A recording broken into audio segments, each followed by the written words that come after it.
Les produits qui nuisent à l'environnement doivent être plus taxés.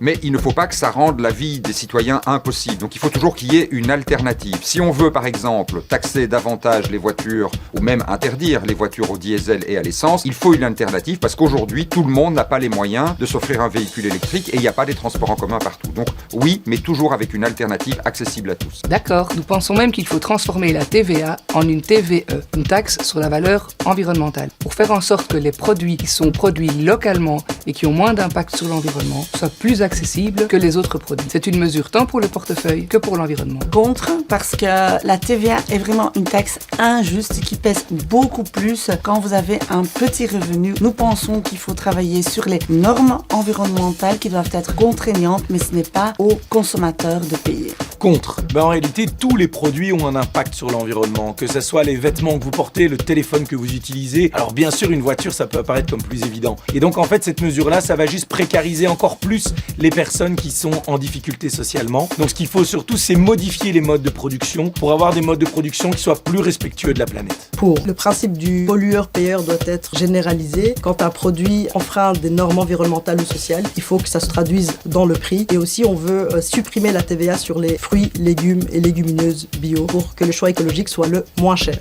Défi plaide depuis des années pour une mutation de la taxe sur la valeur ajoutée en taxe sur la valeur énergétique. Autrement dit, plus un produit nuit à l'environnement, plus il doit être taxé. Et dans l'attente de cette mutation, on plaide pour une réduction de la TVA sur les réparations, sur les produits durables et aussi sur la fin de la TVA sur les fruits et légumes.